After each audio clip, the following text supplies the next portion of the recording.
Hello everyone, so welcome back to my channel. काफ़ी time से मेरे आईजीआर रिलेटेड कोई भी वीडियो नहीं आ रहे थे, बट आप लोगों के कमेंट इतने सारे थे कि मुझे वीडियो बनानी पड़ी। एक्चुअली जैसे कि आप सबको पता है कि मम्मी की डेथ के बाद मतलब 2 ईयर अभी कंप्लीट हो जाएंगे कुछ टाइम में, बट मेरा मेंटल हेल्थ बिल्कुल सही नहीं था, जिस कारण मैं आराम से रिलैक्स होके कोई भी वीडियो नहीं बना रही थी। बट आप लोगों के मैसेजेस और आप लोगों की केयर देख के मुझे ऐसा लगा कि चलो मुझे वीडियो बनानी चाहिए। सो ज़्यादा बात नहीं करते, लेट्स गेट स्टार्टेड। जैसे कि आप सबको बताया कि मेरी बेटी भी आईजीआर थी। सो अभी उसको 4 ईयर कंप्लीट हो जाएगा विद इन 1 मंथ। सो अभी उसकी हेल्थ बिल्कुल परफेक्ट है, जैसे नॉर्मल बेबी वगैरह रहते हैं। सो मैं आपके क्वेश्चन के आंसर इसी वीडियो में सारे दूंगी, बट थोड़े से डिटेल में अलग सी वीडियो बनाऊंगी। इसमें आप जो कमेंट करोगे उसके अकॉर्डिंग मैं नेक्स्ट वीडियो जल्दी से लेके आऊंगी, और आप मैं कंटिन्यू रहूंगी इसी चैनल में, मतलब वीडियोस डालते रहूंगी। तो आप लोग अभी भर भर के कमेंट कीजिए। सो सबसे पहली बात ये है कि अभी मेरी बेटी बिल्कुल एज वेल एज बिल्कुल ठीक है। जो जो कॉम्प्लिकेशन है मैं आपको बताती हूँ। सबसे फर्स्ट कॉम्प्लिकेशन होता है, हम दूसरे बच्चों से अपने बच्चे को कंपेयर करते हैं, बट ये सबसे बड़ा मिथ है। क्योंकि आईजीआर बेबी आईजीआर इसीलिए कहलाता है, जब वो पेट में उतनी ग्रोथ नहीं करता, उसका वेट उतना नहीं होता है, तो उसको आईजीआर कहा जाता है। सो जिसको पेट में उतनी ग्रोथ मिली होगी और जो हमारे बच्चे को उतनी ग्रोथ नहीं मिली, उन दोनों बच्चों को हम एक दूसरे से कंपेयर बिल्कुल नहीं कर सकते हैं, क्योंकि ये दोनों बच्चे अलग हैं। बट एक और बहुत बड़ी बात है कि आईजीआर बेबी और जल्दी ग्रोथ करते हैं, उन बच्चों के अकॉर्डिंग ज़्यादा जल्दी ग्रोथ करते हैं, अगर हम उनकी केयर उस तरीके से करेंगे तो। और दूसरी बात, अभी मेरी बेटी के साथ मुझे कॉम्प्लिकेशन बस एक ही चीज़ का लगता है, जो मैं आपसे शेयर कर रही हूँ। आईजीआर बेबीज जो होते हैं उनको ज़्यादातर एनआईसीयू में रखा जाता है, जिस कारण उनको वहाँ पे गर्मी दी जाती है जो माँ के पेट पे ना दी जाती। सो उस कारण ना उनको सबसे ज़्यादा प्रॉब्लम होती है सर्दी जुकाम से और खांसी से, क्योंकि उस टाइम पे उनको उतनी प्रॉपर केयर मतलब नेचुरली नहीं मिली, टेक्नोलॉजिकली मिली। टेक्नोलॉजिकली मतलब एनआईसीयू में जो रखा जाता है बच्चों को, उनको मशीन में भाप दी जाती है, आपको पता ही है, हीट दी जाती है। तो इन बच्चों को ना ज़्यादा सर्दी जुकाम की प्रॉब्लम रहती है, इसलिए सिर्फ हमको इन बच्चों को ध्यान देना चाहिए कि सर्दी और खांसी और ठंडी से बचाए।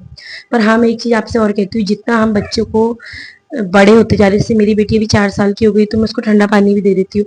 जितना हम उसको नेचुरली सही रखेंगे ना, बच्चा उतना रहेगा, क्योंकि हम गर्म पानी देंगे ज़्यादातर, फ्रिज का पानी नहीं देंगे, तो बच्चा अचानक से बीमार होगा। इसलिए हमको हर चीज़ की उनको हैबिट डालनी चाहिए।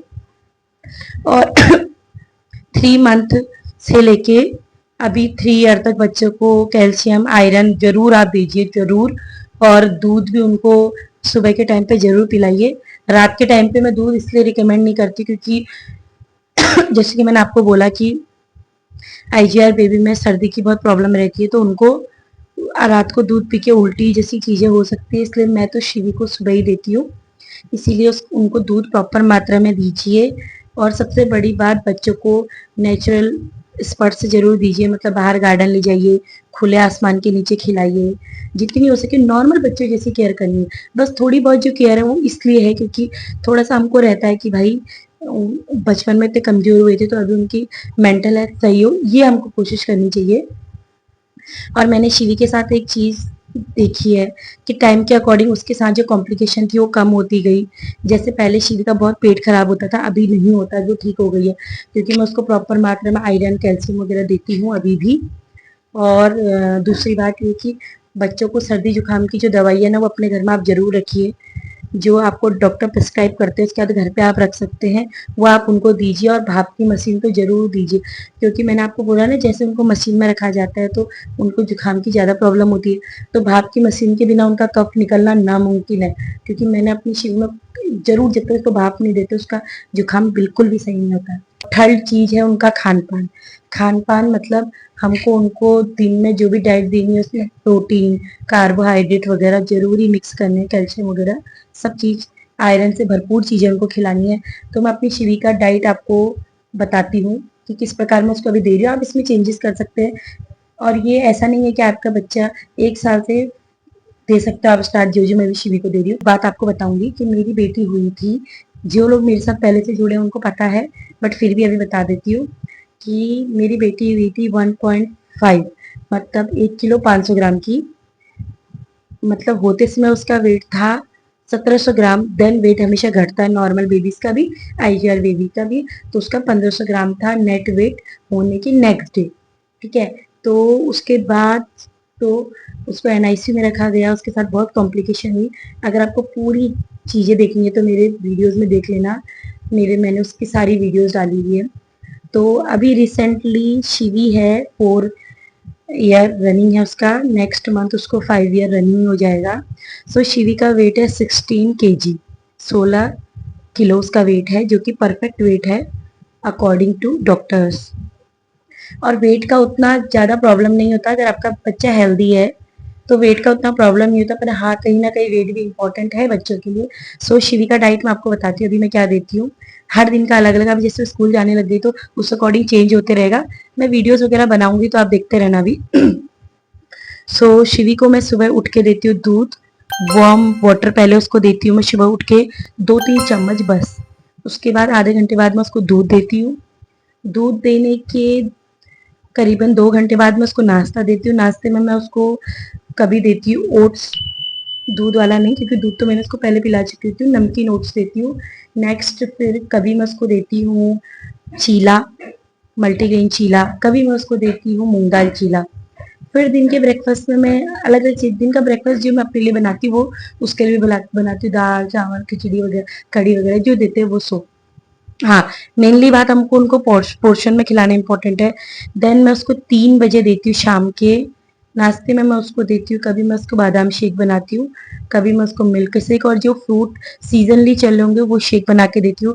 कभी मैं उसको, जैसे वो बोलती है तो मैं उसको होममेड स्प्राउट का चीला भी शाम को बनाती है, उसकी बड़ी बना के देती हूँ। मतलब बड़ी मीन्स पकौड़ी बना के देती हूँ। या शाम को मैं उसको कभी कभी, वो जैसे उसको चटपटा खाने का मन होता है जैसे हर बच्चे का होता है, तो मैं उसको दे देती हूँ। कभी कभी मैं उसको शाम के नाश्ते पे फ्राइज दे देती हूँ। कभी अगर नारियल पानी हो तो उसको नारियल पानी पिला देती हूँ। फिर रात को, फिर मैं उसको गार्डन ले जाती हूँ। फिर रात को मैं उसको नॉर्मल जो हम खाते हैं वो देती हूँ। हाँ, इन बच्चों के साथ ज्यादा प्रॉब्लम क्या होती है ना, हम अपने बच्चों को स्टार्टिंग से अगर घर का खाना नहीं दे रहे, खाली वही डिपेंडेंट है सेरेलैक वगैरह में, तो वो बच्चे फिर खाना नहीं सीखते। मैंने ये गलती करी थी। मैंने ये गलती करी थी अपनी बेटी के साथ। देन अभी शिवी थोड़ा रोटी खाती है, पर रोटी भी मैं शिवी को एक खिलाती हूँ और जिद करती हूँ, क्योंकि हमको बच्चे को खिलाना जरूरी है। बच्चे ऐसा तो है नहीं कि खुद बोलेंगे मम्मा मुझे दे दो, हमको उनको जबरदस्ती भी खिलाना पड़ेगा। सो ये डाइट मेरी हर दिन चेंज होती रहती है। ऐसा कुछ ही नहीं है कि मैं प्रॉपर एक ही डाइट खिलाती हूँ, नहीं, मैं अलग अलग चीजें भी देती हूँ। फिर बात रही उनकी एक्टिविटी की, तो मैं शिवी को रोज शाम को गार्डन लेके जाती हूँ, खिलाती हूँ। मैं नहीं खिलाती तो उसके पापा खिलाते हैं। जितना हो सके मैं उसको चलाती हूँ, क्योंकि उसके मसल्स बहुत स्ट्रांग होने चाहिए। देखो, मैं पहली बात आपको बताती हूँ, आप बिल्कुल टेंशन मत लो। नॉर्मल बेबी और आईजीआर बेबी में कोई अंतर नहीं है। अंतर सिर्फ वही है कि उनको जो ग्रोथ नहीं मिली वो ग्रोथ उनको हमको करानी पड़ती है। थोड़ा सा वीक तो हर बच्चे से होते ही है, बट ऐसा नहीं है कि ज्यादा होते हैं। मैं किसी भी डॉक्टर से अगर बोलती हूँ तो वो कहते हैं कि वो बच्चे और ज्यादा ग्रोथ करते हैं according to normal baby. Point ये है कि आप बच्चे को मालिश जरूर कीजिए, चाहे वो कितना भी एज का हो। जन्म से लेके अभी तक उसकी जो भी एज चल रही हो, आप उसको मालिश कीजिए। शिवी के, जैसे आपने मेरे व्लॉग्स में देखा था कि शिवी का हाथ टूट गया था, मतलब उसकी हड्डी फ्रैक्चर हो गई थी। तो इन बच्चों में ना मसल स्ट्रांग होना बहुत इंपॉर्टेंट होता है। वो तो हर बच्चे में होता है, पर इनमें कुछ ज्यादा ही होता है, क्योंकि ये लोग जिस तरीके से बॉर्न होता है, इनका जो मसल है वो कमजोर होते हैं। तो वो बच्चों के लिए हमको मालिश की बहुत ज़रूरत है। अभी शिवी जैसे 4 ईयर की है, तो मैं उसको रात में कभी मालिश कर देती हूँ और कभी कभी स्कीप भी कर देती हूँ, बिकॉज ऑफ कि अब मुझे ऐसा लगता है बड़ी हो गई, पर मेरी भी ये गलती है।